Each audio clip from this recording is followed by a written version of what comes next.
নমস্কার, আমি একজন সাইকোলজিস্ট। আমি আপনাদের আজকে কিছু এই মেন্টাল হেলথ রিলেটেড কিছু আলোচনা করব, যাতে আপনার বুঝতে সুবিধা হয় যে যদি আপনি কোনো সমস্যায় পড়েন বা আপনার কাছের মানুষ, পাশের মানুষ যদি কোনো সমস্যার সম্মুখীন হয়, তাহলে আপনারা প্রথমেই কি করবেন। তো সেক্ষেত্রে প্রথমেই বলা যেতে পারে যে মানুষের যে মানসিক স্বাস্থ্য এবং শারীরিক স্বাস্থ্য একে অপরের পরিপূরক। যদি আমাদের মন খারাপ হয়, তাহলে সেক্ষেত্রে যেমন আমাদের শরীরের উপর এফেক্ট পড়ে, সেরকম শরীর খারাপ থাকলেও কিন্তু আমাদের মনের উপর এফেক্ট পড়ে। কিরকম, একটু উদাহরণ দিয়ে বোঝাই। যেমন ধরুন, আমাদের সর্দি কাশি হলো বা জ্বর হলো, তখন যেমন আমাদের বিছানা থেকে উঠতে ইচ্ছা করে না, মনে হয় একটু রেস্ট নিলে ভালো হয়। সেই রকমই আমরা একটা সাইকোলজিক্যাল টার্ম ডিপ্রেশনের সাথে খুব বেশি পরিচিত।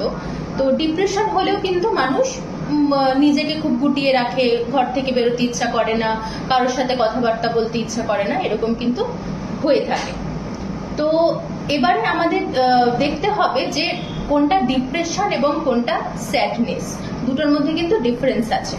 স্যাডনেস মানে হলো এটাই যে আমাদের কোনো একটা বিষয় নিয়ে, আমাদের আনএক্সপেক্টেড কিছু বিষয় নিয়ে মন খারাপ হয়, তো সেইটা এক্সটেন্ড করে 2-3 দিন, বড় জোর 1 সপ্তাহ পর্যন্ত। আর ডিপ্রেশন হচ্ছে সেই জিনিস যেটাতে আমাদের 2 সপ্তাহ থেকে আমাদের মন খারাপটা স্টার্ট হয়, যে 2 সপ্তাহ বা তার বেশি সময় ধরে আমার মন খারাপ থাকছে, আমার কারোর সাথে বেরোতে ইচ্ছে করছে না, নিজেকে গুটিয়ে রাখছি, অন্ধকার ঘর আমার ভালো লাগছে, নিজের আত্মমর্যাদা একদম কমে যাচ্ছে, খাওয়া ঘুম সবকিছু একদম হ্যাম্পার হয়ে যাচ্ছে। কখনো কখনো কেউ খুব বেশি পরিমাণে খেয়ে ফেলে, বা কখনো কখনো কারোর খেতে ইচ্ছে করে না, এতটাই কম খায় যে তার ওয়েট দিনের পর দিন ডাউন হতে থাকছে। ইভেন ঘুমের ক্ষেত্রেও ঠিক একই পরিবর্তন হয়। কেউ কেউ খুব বেশি ঘুমোচ্ছে, বা কারোর এত ঘুম কমে যাচ্ছে যে দিনের পর দিন সে ঘুমোচ্ছে না।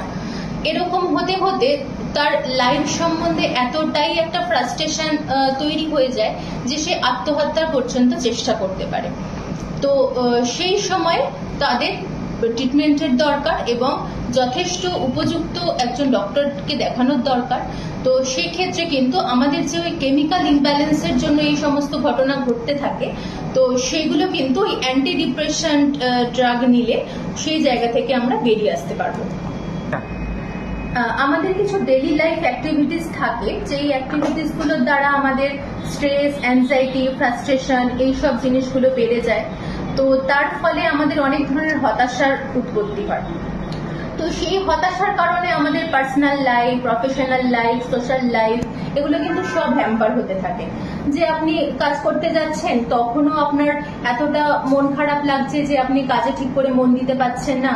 বন্ধু বান্ধবের সঙ্গে দেখা করতে যাচ্ছেন, সেখানেও আপনার সবার মধ্যে থেকেও এতটা একাকিত্ব বোধ লাগছে যে আপনি সবার মধ্যে থেকেও নিজে যেন একা ফিল করছেন, কোথাও এরকম মনে হচ্ছে।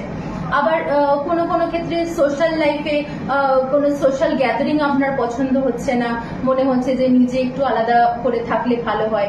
এইভাবেই বিভিন্ন রকম ভাবে ওই স্ট্রেস, অ্যাংজাইটি, ফ্রাস্ট্রেশন এগুলো আমাদের শরীরে বিভিন্ন রকম কেমিক্যাল ইমব্যালেন্সের জন্য আসার ফলে কিন্তু এই ডিপ্রেশনের পরিমাণটা বেড়ে যায়। তো তখন কিন্তু ইমিডিয়েটলি আমাদের ডক্টর দেখানো উচিত, এবং এই সিমটমস গুলো যখন দেখবেন যে আপনার বা আপনার কাছের লোকের মধ্যে দেখা যাচ্ছে, ইমিডিয়েটলি ডক্টরকে কনসাল্ট করবেন। ইভেন আমাদের এখানে সব থেকে ভালো একটা অর্গানাইজেশন লিটল হার্ট নিরীক্ষণ কেন্দ্র, সেখানে আপনারা আসতে পারেন। সেখানে অনেক ডক্টররা এই অর্গানাইজেশনের সাথে যুক্ত আছেন। তারা এখানে খুব ভালোভাবে পেশেন্টদের ট্রিট করেন এবং আউটডোর বেসিসে তারা পেশেন্টকেও দেখেন, এবং এখানে ইনডোর ফেসিলিটিসও রয়েছে। পেশেন্টকে খুব যত্ন সহকারে এখানে ট্রিটমেন্ট করা হয়, এবং পেশেন্টের যা যা করণীয় সমস্ত কিছু এখানে কিন্তু সুষ্ঠুভাবে করানো হয়। এবং তার সাথে আরেকটা জিনিসও অ্যাড করি, যে এই যে আপনাকে কিছুক্ষণ আগেই বলছিলাম না যে স্যাডনেস আর ডিপ্রেশনের মধ্যে ডিফারেন্স, তো কোথায় বুঝবেন যে আপনার পেশেন্ট সিভিয়ার ডিপ্রেশনে রয়েছে, সেইটা দেখার জন্য কিন্তু একটা সাইকোমেট্রি টেস্ট হয়, ডায়াগনস্টিক সাইকোমেট্রি অ্যান্ড পার্সোনালিটি অ্যাসেসমেন্ট।